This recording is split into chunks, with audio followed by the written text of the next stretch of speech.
Ya pemirsa, kita tahu bersama esok hari adalah debat pamungkas, debat terakhir yaitu debat kelima bagi para capres yang akan berlaga di Pilpres 2024. Nah, ini calon presiden nomor urut 2 Prabowo Subianto mengaku was-was akan menghadapi debat terakhir esok hari dan bahkan juga sempat menyinggung bahwa pada debat sebelumnya dirinya mendapatkan nilai 11 dari 100. Berikut pernyataan Prabowo Subianto.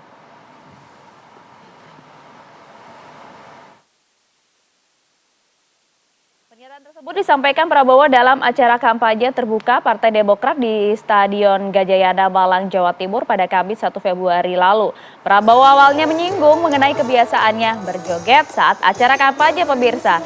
Namun Prabowo akhirnya ini sempat membahas juga mengenai persiapan debatnya. Ia sempat mengatakan bahwa takut diberi nilai 11 dari 100. Meski was-was, Prabowo mengaku tidak peduli akan diberi nilai berapa di debat kali ini dan mengatakan dirinya tidak akan memikirkan hal tersebut lagi. Ketua anggota DPR RI DPRD Provinsi Kabupaten.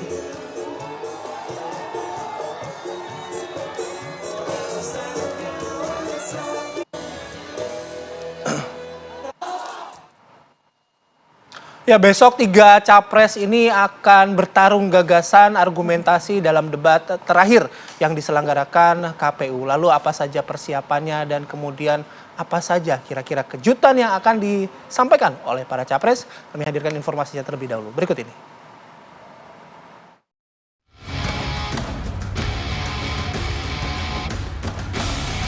Anies Baswedan, Prabowo Subianto, dan Ganjar Pranowo akan kembali beradu gagasan sebagai aksi pamungkas dalam debat capres yang kelima atau debat terakhir yang akan digelar hari Minggu 4 Februari 2024. Di debat kali ini akan dibahas mengenai kesejahteraan sosial, kebudayaan, pendidikan, teknologi informasi, kesehatan, ketenagakerjaan, sumber daya manusia, dan inklusi.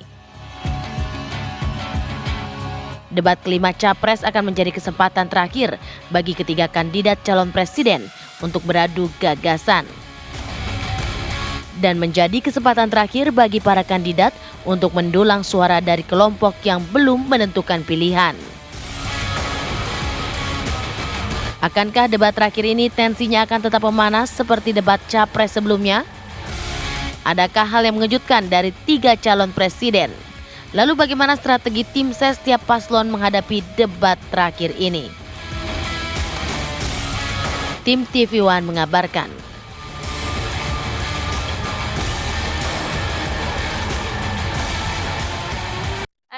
Menanti kejutan gitu ya. Langsung saja deh kita coba spill dikit gitu ya. Tanyanya ke tim pemenangan Mbak. Berapa persiapan untuk debat esok hari? Sudah hadir bersama kami di studio Apa Kabar Indonesia Pagi. Ada Bang Bestari Barus, juru bicara dari tim Amin. Selamat pagi, assalamualaikum Bang. Waalaikumsalam. Pagi, Bang. Waduh boleh. Dan juga di sampingnya juga ada Bang Michael Syadipar, ini juru bicara dari tim 03 Bang. Selamat pagi. Pagi Bang Michael. Tangannya nggak mau ikut juga? Oh boleh. Dan juga sudah melalui sambungan Zoom ini ada Bang Aceh Hasan Sadzili, juru bicara TKM Prabowo Gibran. Assalamualaikum Kang Aceh, selamat pagi. Assalamualaikum para narsum, Bang Bestari, Bang Michael. Ya. Silakan berpose juga dengan jarinya, biar adil ya. Tiga-tiganya sudah dapat pose. Silahkan kampanye gratis di sini ya. Oke, pertama-tama mungkin saya, nah mantap.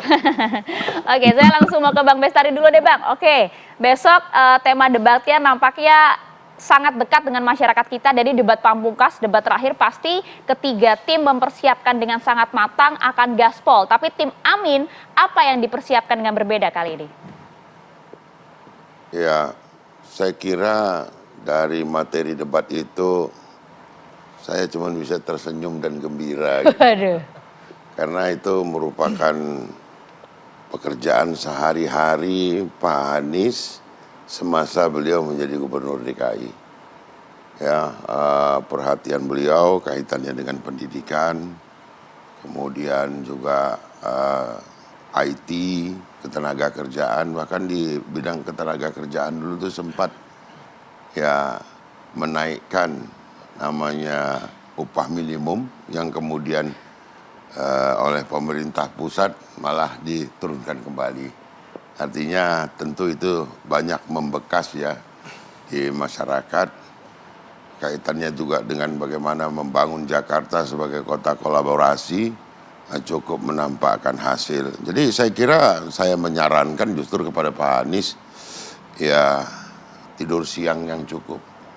Ya, supaya nanti bisa betul-betul gaspol sekali lagi untuk memperlihatkan kepada masyarakat Indonesia dan dunia bahwa Pak Anies adalah yang paling siap untuk memimpin bangsa ini. Saya kira itu. Oke, soal gestur itu, apakah ini kan debat terakhir ya? Iya. Menjadi kesempatan terakhir untuk menyampaikan visi misi argumentasi dan lain sebagainya. Ada beberapa yang dipertimbangkan, ada swing voter juga Bang, pasti ya yang dipertimbangkan. Nah, gayanya mau kalem, mau agresif, atau mengambil di tengah-tengahnya Bang? Masyarakat Indonesia tentu berharap bahwa pemimpinnya ke depan adalah orang yang betul-betul sekurang-kurangnya itu jago dalam diplomasi baik dalam negeri maupun luar negeri. Jadi Pak Anies tentu tidak akan katakanlah membuat gimmick-gimmick. Beliau akan tampil natural saja seperti bagaimana beliau selama ini dan tentunya menjadi harapan bagi para pendukung dan tentu masyarakat Indonesia lah bahwa debat yang sekali ini, debat pamungkas ini betul-betul kemudian bisa memberikan penilaian akhir bagi masyarakat untuk segera menentukan pilihan yang belum, yang swing, yang kemudian masih belum menentukan pilihan, maka besok itu adalah hari penentuan. Apakah hari itu akan menjadi hari yang sukses bagi Pak Anies? Kita harapkan itu yang akan terjadi. Oke. Soalnya Saya kira kalau itu. seperti biasanya kan debat-debat sebelumnya agresif Bang. Berarti akan agresif juga kali ini. Pak Anies tidak akan berubah. Saya kira Pak Anies Siap. tetap akan Masih menjadi ngasih nilai berarti ya nanti ya? Aduh. Besok ya? Hah? Ngasih nilai? Nah, memberi nilai itu sudah yang lalu. Pada hari ini nanti kita lihat akan ada sesuatu yang juga disampaikan oleh Pak Anies kaitannya dengan kinerja-kinerja beliau selama ini. Kalau memang perlu ada dibandingkan dengan yang lain, itulah forumnya. Jangan lagi nanti kita akan bicara di luar-luar forum itu. Ya jangan juga nanti ada tangisan-tangisan atau gimmick sedih dan segala macam hanya untuk sekedar mencari simpati dari masyarakat. Tapi tunjukkanlah inilah yang saya punya, inilah diri saya cocok atau tidak jadi pemimpin. Masyarakat Indonesia akan menentukan setelah menonton itu. Oke, kita geser ke Kang Aceh, ke nomor 2 dulu. Bang Michael, kita ke nomor 2 dulu ya. Oke, Kang Aceh, kalau soal persiapan, kemudian bagaimana gayanya Pak Prabowo yang mungkin akan berkaitan dengan strategi, karena ini debat terakhir gitu Kang Aceh. Iya, pertama saya kira tidak ada persiapan khusus ya yang dilakukan oleh Pak Prabowo. Karena juga saya kira sama yang dengan yang lain bahwa Pak Prabowo walaupun beliau memegang portofolio pertahanan, namun di dalam kehidupan sehari-hari Pak Prabowo juga menunjukkan satu sikap atau perilaku yang cenderung untuk berperilaku meningkatkan kesejahteraan sosial ya. Kemudian beliau juga concern terhadap ketenaga kerjaan, beliau juga concern terhadap pendidikan, kesehatan, ya, dan isu-isu yang lain yang menjadi terutama peningkatan sumber daya manusia. Tentu, sebagaimana yang kita tahu dari sejak awal, Pak Prabowo tidak ragu untuk mengatakan bahwa beliau adalah ingin melanjutkan apa yang telah dilakukan oleh Presiden Jokowi, karena memang kita tahu bahwa berbagai program-program yang telah dilakukan oleh Presiden Jokowi ini memberikan efek yang sangat positif bagi masyarakat dalam konteks bagaimana meningkatkan kualitas sumber daya manusia. Kuncinya adalah soal bagaimana kita meningkatkan sumber daya manusia, dan hal tersebut nanti berimplikasi terhadap ketenaga kerjaan ya, dan bidang-bidang yang lain yang nanti akan diperdebatkan. Dan karena itu tentu Pak Prabowo akan menawarkan ya apa yang telah dilakukan oleh Presiden Jokowi, dan tentu akan ada tambahan baru, misalnya tentang program makan siang gratis, ya, pemberian susu gratis, dan bagi para siswa dan dan para santri. Dan saya kira ini memang sesuatu yang selalu disampaikan oleh kami dalam tim kampanye nasional terkait dengan isu dari program kesejahteraan rakyat. Nah, Pak Prabowo sendiri tentu dengan gayanya yang selama ini lebih low profile, ya, beliau pasti tidak akan pernah menyerang, karena memang karakter beliau, walaupun beliau selalu berbuat baik kepada banyak orang, tetapi beliau tidak mau mengungkapkan kebaikan-kebaikan tersebut kepada publik, ya, termasuk kita tahu bahwa ada banyak yang sesungguhnya telah dilakukan oleh Pak Prabowo secara pribadi. Misalnya telah banyak dari pihak-pihak yang telah diberikan beasiswa oleh Pak Prabowo sehingga bisa mencapai puncak prestasi, dan bahkan ada yang sudah menjadi anggota DPR, ada yang menjadi bupati, ada yang menjadi wali kota, dan berbagai pihak yang memang telah diberikan perhatian secara khusus oleh Pak Prabowo pribadi dalam konteks bagaimana meningkatkan sumber daya manusia. Nah, karena itu tentu apa yang dilakukan oleh Pak Prabowo nanti juga akan menyampaikan hal-hal yang sifatnya tentu teknokratik, ya. Jadi dengan gaya Pak Prabowo yang saya kira selama ini kan selalu beliau menyampaikan, ya, kalau diserang ya senyumin aja gitu, ya, sebagaimana yang dilakukan pada debat-debat sebelumnya. Ya. Ya. Kang Aceh, Pak Prabowo kan Ya. sudah menyampaikan was-was di nilai gitu ya, Iya. di debat itu. Ini saywar atau bagaimana, Kang Aceh? Iya, ya, beliau kan memang orangnya sangat humble, ya. Sekarang jauh lebih humble gitu, ya. Jadi karena itu maka apa yang disampaikan oleh beliau tentu ini harus dilihat dalam konteks, ya, ya kan kita tahu dari 2 debat atau 3 debat terakhir ini kan, ya, ini kan seperti main pingpong gitu, ya. Jadi ada yang menunjukkan satu lawan 2 lah gitu, ya. Jadi saya kira sesuatu yang memang saya kira bisa dilihat selama ini ya seperti itu. Nah, walaupun tentu kita juga harus tahu bahwa dari isu yang diangkat di dalam debat ini juga sesungguhnya adalah isu yang juga menjadi portofolio kabinet dari pasangan 01 dan juga portofolio kabinet pasangan dari 03 gitu. Jadi karena kader-kadernya ada di pemerintahan ini gitu. Jadi saya kira apa yang dilakukan oleh Pak Prabowo tentu akan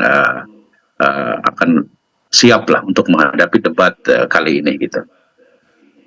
Oke, 1 lawan 2 katanya Bang Michael, nanti akan Bang seperti Michael. ini lagi nggak nih? Persiapannya seperti apa kalau 03?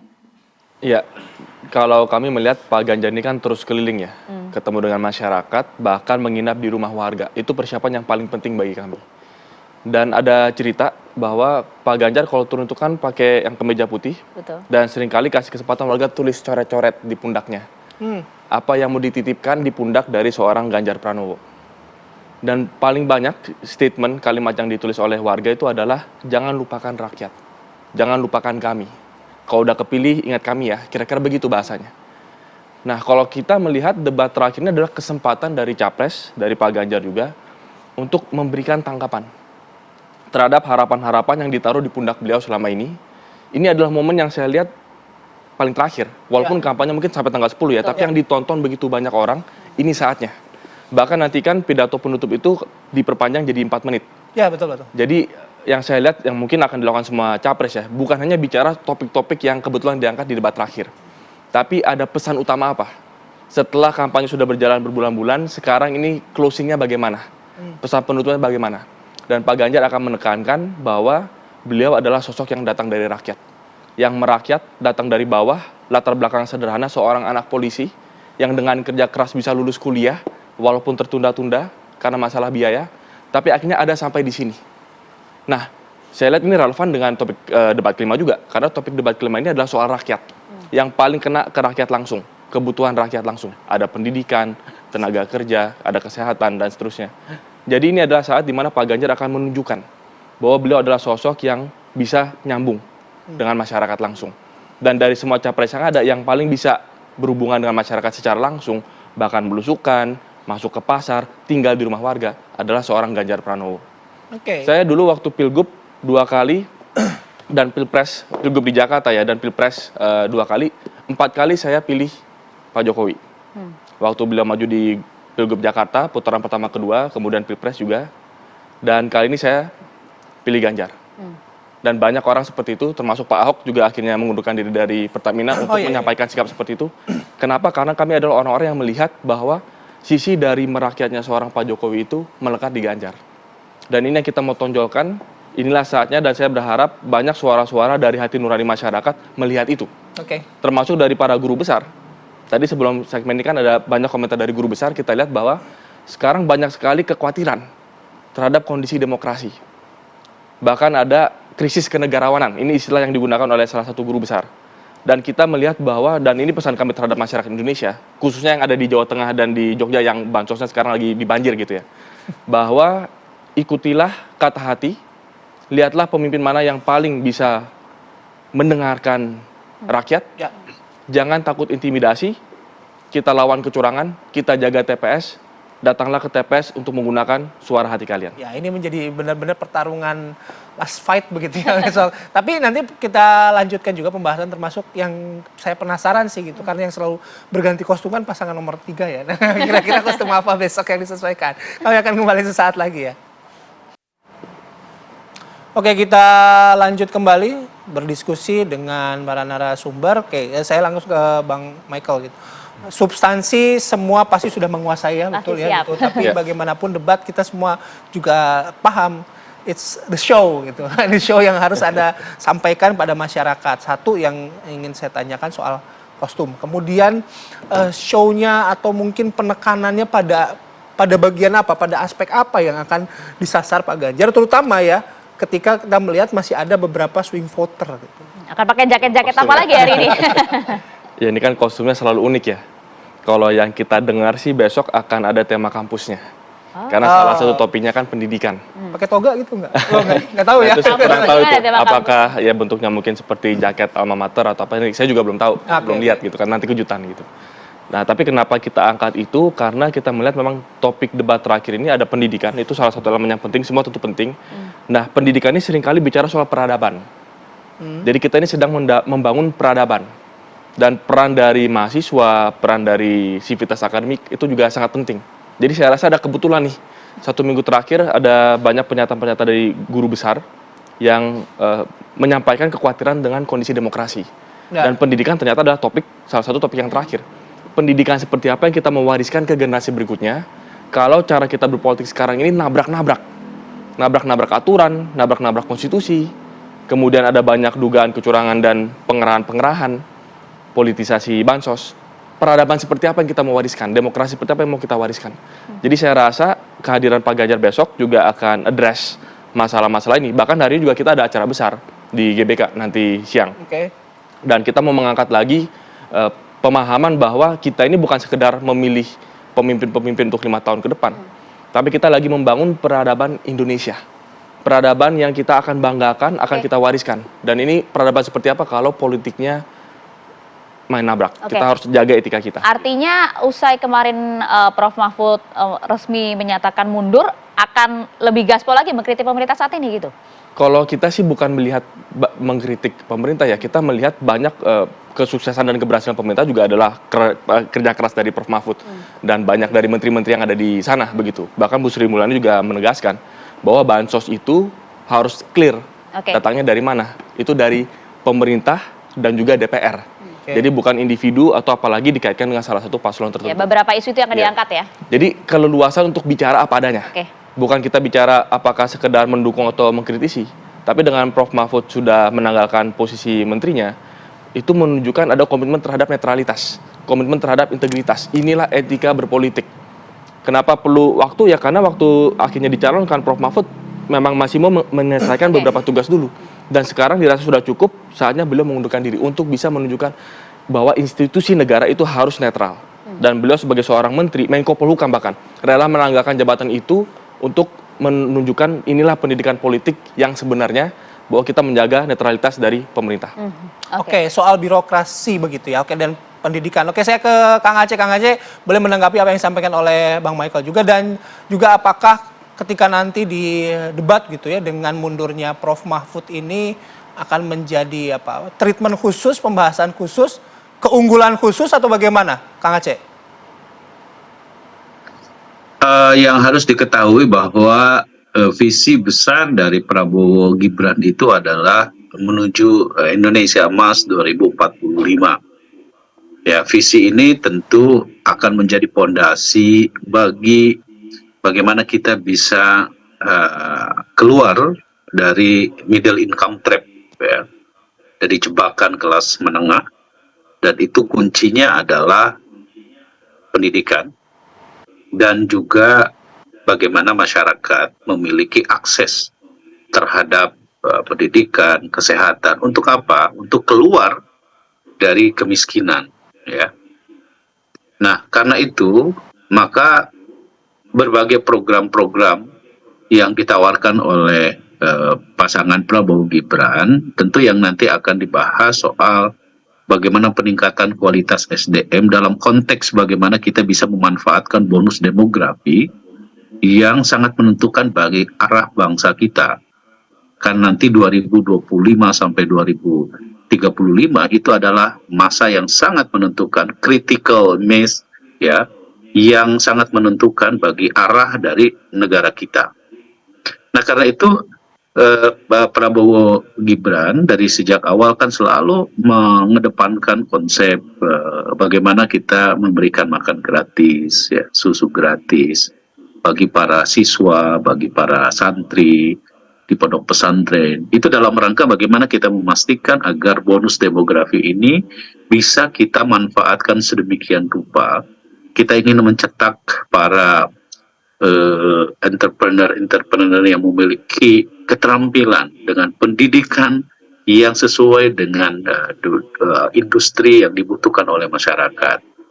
Dan tentu apa yang dilakukan oleh Presiden Jokowi pada 2 periode sebelumnya itu kan telah menunjukkan satu lompatan yang sangat baik, ya, dan ini tentu harus terus kita teruskan, ya. Bangsa kita ini harus keluar dari middle income trap dengan cara tentu kemiskinannya kita benahi, ya, kita hapuskan, dan salah satunya misalnya dengan berbagai macam program yang telah diluncurkan seperti program Keluarga Harapan, ya, program BPNT, itu akan terus dilanjutkan oleh Prabowo Gibran dari kebijakan-kebijakan dari Presiden Jokowi ini. Ya. Oke, Kang Aceh, nampaknya sudah siap nanti berbagai data juga berbagai prestasi selama ini dari Prabowo Gibran dan juga nanti ke depan apa visi misi yang akan dibawa.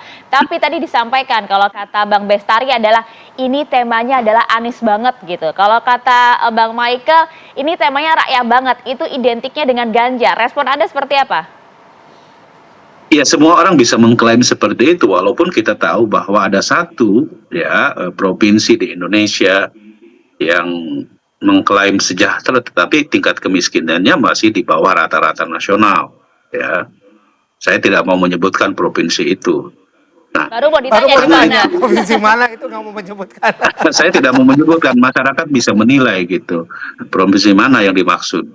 Jadi karena itu kalau orang mengklaim ya boleh saja untuk bisa mengklaim dari apa yang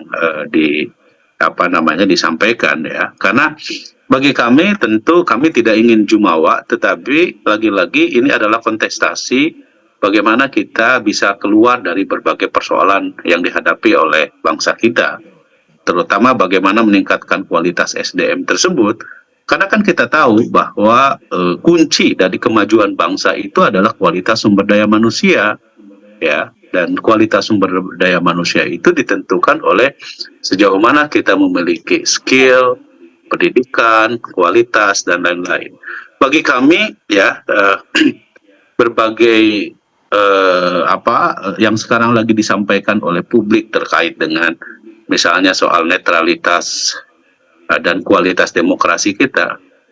Presiden mengatakan bahwa itu hak setiap orang untuk menyampaikan gagasan, pikiran, dan pandangannya. Karena kita ini negara demokrasi, begitu ya. Dan saya kira itu bagus ya bagi peningkatan kualitas demokrasi kita. Kewajiban penyelenggara pemilu tentu harus dipastikan bahwa mereka bekerja secara profesional. Dan saya kira kami juga membutuhkan satu kolam yang fair di dalam konteks pemilu 2024 karena pertaruhannya adalah demokrasi kita harus kita jamin supaya kita bisa melahirkan pemimpin-pemimpin yang memang lahir dari rakyat dan dikembalikan kepada rakyat itu sendiri gitu loh. Dan jangan istilahnya itu jangan tentu kita mengklaim bahwa kita ini yang paling perakyat begitu. Karena tentu kualitas demokrasi itu ditentukan pada saat bagaimana 14 Februari masyarakat berbondong-bondong ke TPS untuk memilih siapa calon presidennya yang paling tepat begitu. Oke, soal saling klaim semua orang pasti atau setiap capres juga pasti mengklaim dirinya mengerti dengan semua isu. Nah, saya mau lempar ke Bang Bes tapi break dulu ya Bang ya. Udah dibisikin. Ya, siap benar. Oke, kembali sesaat lagi. Oke, kita lanjut kembali. Langsung ke Bang Bes. Bang Bes, soal klaim tadi apa yang disampaikan ya semua boleh klaim gitu. Dan soal tema gitu. Ya begini, kalau tadi temanya itu adalah pendidikan, tadi dibilang klaim, enggak lah. Pak Anies itu rekam jejaknya itu paling sempurna di antara calon yang lain. Waduh. Kenapa? Siapa yang punya rekam jejak soal Indonesia mengajar, mengirimkan guru ke pelosok-pelosok Indonesia? Kedua, tidak ada dari paslon ini yang punya rekam jejak mengurusi dari mulai pendidikan anak usia dini, in charge, sekolah dasar in charge, sekolah menengah pertama in charge, kemudian sekolah menengah atas in charge, kampus in charge. Cuman ada di Gubernur DKI. Kalau yang lain itu terbatasi dengan otonomi, apalagi yang cuman mengatakan membuat satu kampus gitu loh. Ya kan? Tapi yang lengkap kemudian mengetahui secara komprehensif apa kebutuhan pendidikan termasuk kesejahteraan guru itu hanya ada di Gubernur DKI yang kebetulan pada waktu kemarin itu dijabat oleh Anies Baswedan. Jadi ini bukan klaim, ini fakta yang tidak dapat ditolak. Menilai seseorang jangan karena apa yang akan dia lakukan, tapi lihat rekam jejak ke belakang apa yang telah dilakukan. Jadi mohon maaf kalau untuk pendidikan saya kira ini adalah sarapan sehat Pak Anies nanti dalam perdebatan. Yang lainnya silahkan apa yang mau disampaikan. Namun cita-cita besar dari kita adalah dalam perubahan ini adalah bagaimana kemudian pendidikan mendapatkan tempat terbaik yang ini menjadi nanti adalah bagaimana mengisi segala sektor, semua sektor itu untuk demi membangun bangsa ini. Jangan kemudian pada hari ini ketika orang punya pendidikan bagus tapi kurang dihargai, diberikan tempat yang kurang baik, sehingga banyak daripada mereka yang berprestasi itu justru kepingin berada di luar negeri karena di sana merasa lebih diterima dan diberdayakan. Tapi kan temanya nggak cuma pendidikan, Bang. Kesejahteraan sosial, kesejahteraan sosial. Dua paslon mengklaim menguasai hal itu. Kesejahteraan sosial. Di Jakarta ini lagi-lagi kita harus sampaikan bahwa tidak ada dari paslon ini yang punya pengalaman kesejahteraan itu bagaimana ketika di DKI ini, DKI contohnya. Maka Gubernur DKI itu selalu hebat gitu. DKI itu dari mulai lahir sampai meninggal dunia diurusin. Ya toh? Dari mulai lahir sampai meninggal dunia diurusin, dan itu rekam jejak gitu. Yang mana daripada mereka ini yang lain kemudian punya kesempatan untuk melakukan hal itu. Belum ada, hanya Pak Anies yang bisa melakukan itu. Wewenangnya beda kalau misalnya dengan 02 kan wewenangnya beda Bang antara gubernur dan juga. Kita kan bicara rekam jejak nih, artinya Maka dari awal tadi saya sampaikan seluruh materi ini sangat dekat sekali serapan sehari-hari Pak Anies. Oke, sarapan sehari-hari. Oke, baik. Itu kan apa ya namanya, kepercayaan diri setiap capres pasti ada ketika akan menghadapi debat besok. Tapi kan kita udah 8:48 ya, udah mau habis ya. Jadi saya kasih kesempatan sedikit saja, satu kalimat mengenai debat besok. Saya mulai dari Bang Bes. Debat besok saya kira akan menjadi sangat menarik. Jangan lupa masyarakat menonton dan kemudian memberikan penilaian akhir. Ya, bahwa besok itu adalah debat pamungkas di mana kita akan melihat kapasitas dari calon yang akan Anda pilih, khususnya bagi swing voter. Jangan lupa. Oke, Kang Aceh. Ya, Prabowo Gibran merupakan pasangan yang secara jelas menunjukkan satu identitas bahwa kami ingin membangun Indonesia Emas 2045. Untuk menuju Indonesia Emas 2045, maka kita ingin kualitas sumber daya manusia menjadi focal point untuk bisa dipastikan pendidikannya, kesehatannya, kesejahteraan sosialnya, ketenaga kerjaannya. Jadi Pak Prabowo yang nanti akan debat tentu sangat menawarkan gagasan yang menarik, terutama saya kira yang selalu disampaikan oleh beliau soal makan siang gratis, soal susu gratis, dan peningkatan SDM lainnya. Saya kira itu. Oke, baik. Bang Michael. 03. Ya, Pak Ganjar maju sebagai calon presiden ini adalah satu perjalanan panjang dalam hidupnya. Diawali dari latar belakang beliau yang anak polisi yang punya kesulitan bahkan untuk menyelesaikan kuliah pada saat itu, hingga ke sampai titik ini. Artinya beliau adalah sosok yang dekat dengan rakyat, merasakan kesulitan sehari-hari.